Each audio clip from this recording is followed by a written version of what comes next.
Okay, this is the bowl stuff. Let's get a little piece of ball. Remember how we made the roasted cakes? We can do the same thing right here. Kind of get it like that. You can shape those, and you can actually cook these like that. We can just make several of those at a time. This is just for like, I mean, obviously you would have ate this a long time ago, but just making little tiny patties, all different sizes.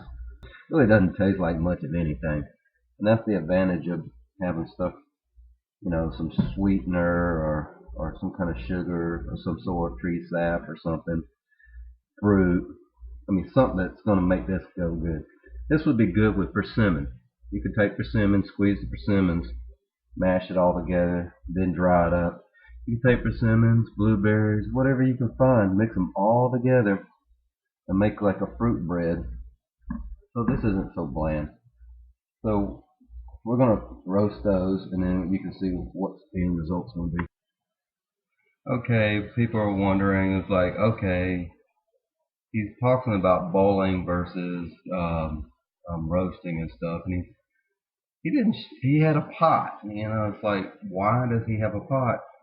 And he's leaching, so therefore that method's totally blown out the window. And I said no. You can literally make a corral of rocks like this, stick them in a sandbank and put pine straw, grass, leaves, whatever. You can leach it that way. That's what the Indians did. But I told you about bark, and basically all you would do was just go cut a piece of non-toxic bark like this, and here's your cookie sheet. I mean, that's the same thing as your drying sheet right there. You can actually put the bark up on the stone just like this, and on the top of the stone, just roast it that way. That way you can move it around and control the heat, and it doesn't stick. And you just peel the bark off, and you got a big sheet of. You end up with big sheets like this of the dry bark. So, it, I know what I'm talking about. But say you need a basket to blow the chaff off the nuts. Well, here you go. You take a bark and take a little slit from the side, and you just curl it just a little bit. And what you're going to do, this would be a pinned of a piece of branch that you split, and you just stick it down in there. And there you go. You got your little basket there that you can see, quick and easy. And all you got to do is do like that. There you go. You got your food in there. You see, as you can see, the food fits nicely in there, and you shake it up if you had the nuts. I mean, that's one basket right there. Talking about bowls. I mean, you cut a circle out, you cut it down to the center, and you just roll it over. You take another stick, and you put it right there. Take another stick, and you put it right there. Or you can piece of bark or whatever. You can actually take sap and run it down the center and actually seam that in and stitch it if you want to, and then put more sap on. But you don't have to do that. You just take a twig, and there you go. Here's a bowl. You got a bowl.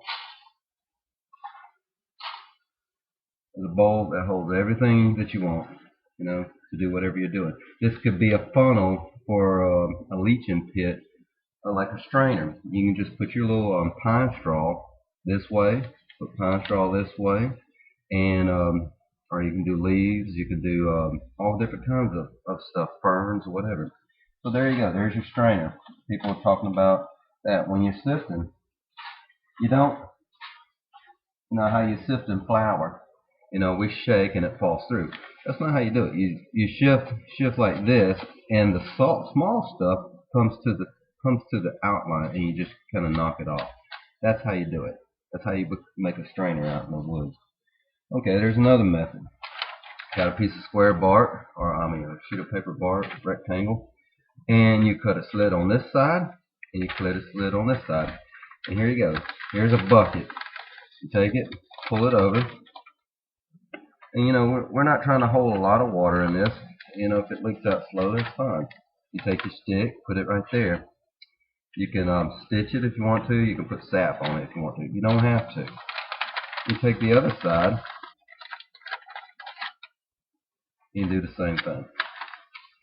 And okay, so this basket's going to be wobbling. Well, put it in the ground, furley a little sand or whatever so the mud doesn't get around it.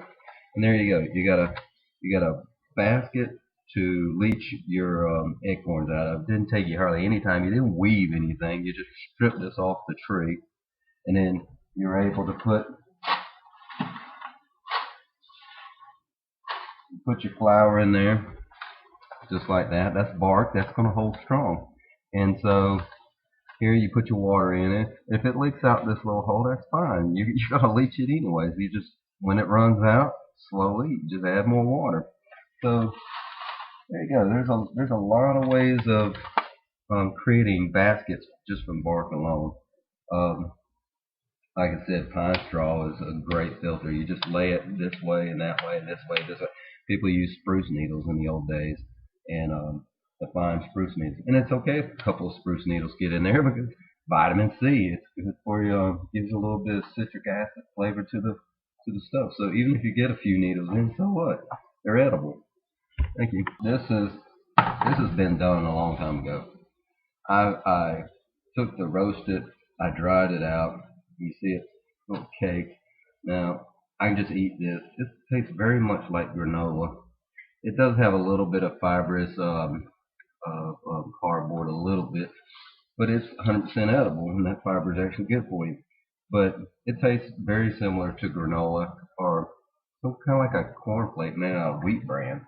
So you can probably make cereal out of it. And then here's the pour over from last night, and I'm going to dry this out. But you see, it's taking a long time. It's like mud, so it's going to take a very, very, very long time to dry. So you would need a lot of time to do this. Otherwise, it's kind of play-doughy. But once it dries, you can powder this, and you got some extremely flour extender for soups, for venison stew, squirrel stew, whatever, you name it. But you got something that'll carry that soup through, and you're just not eating just plants and stuff like that. You actually have substance and carbohydrates and protein in that soup. But I'll show you what I'm doing later. While that's baking, I'll talk a little bit about I was really trying to do here. I'm trying to show you in a survival situation what to do. I'm not using household ingredients, and people might take that bread and eat it and go, wow, that's really bland right there. And that's why I was trying to say use tree saps. You could use gums from different types of trees like spruce gums, confectionist from gumbo limbo trees. I mean, there's a lot of different sources of food material you can add. You could add the grass seed for the gluten.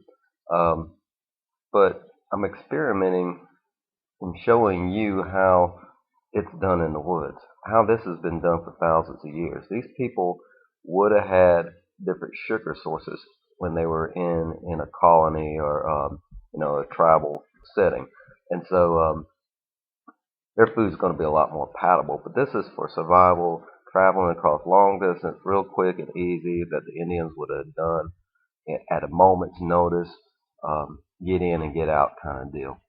And you know, you take bread flour and you mix it with water and you bake it like I did. It's going to stick to the pan. It's not going to taste good.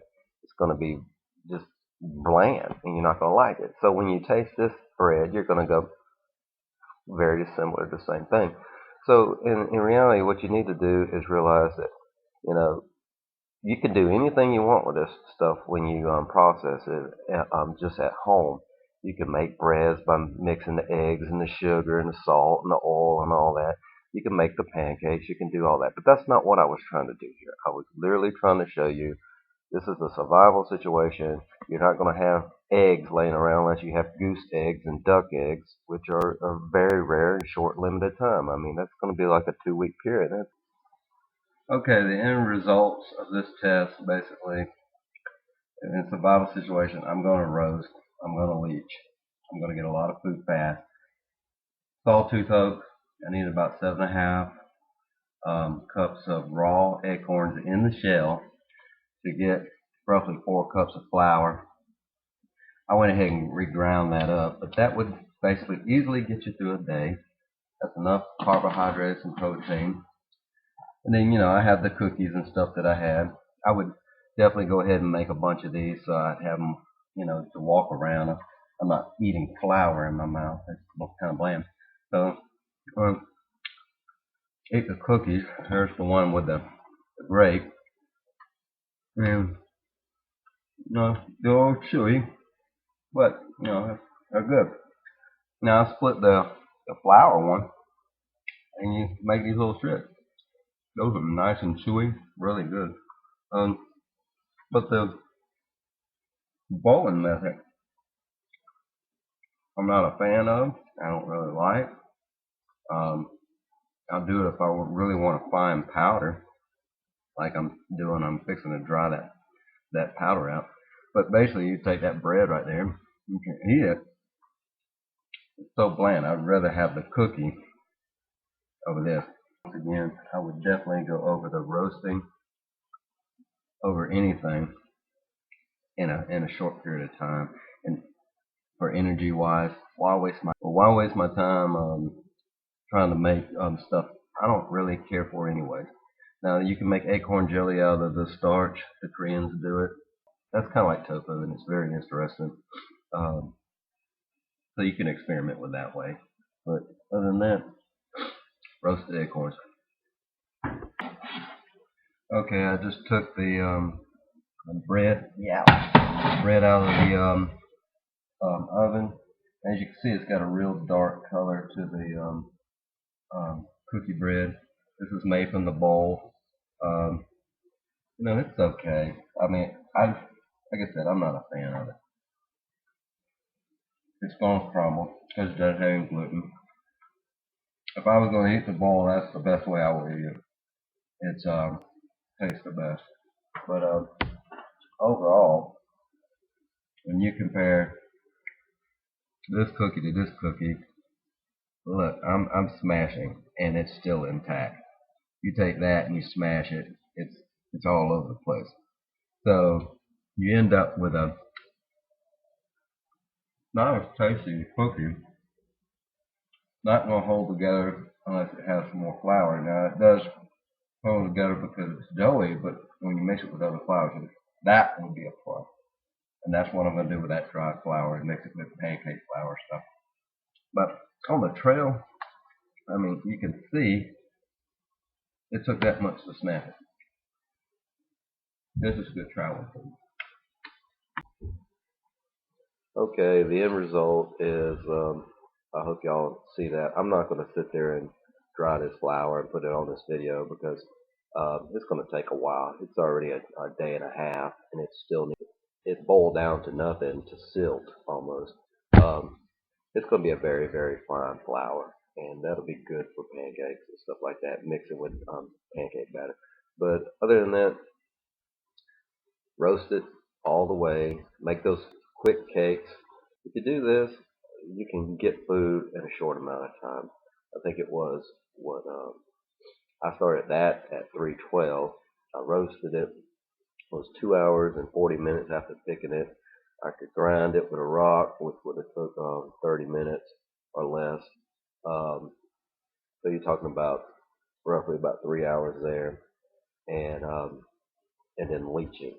And leaching took all the way up to 11 o'clock. So just for that acorn. Now, some acorns would be leached hours before. That was like one of the worst acorns you could actually eat. So,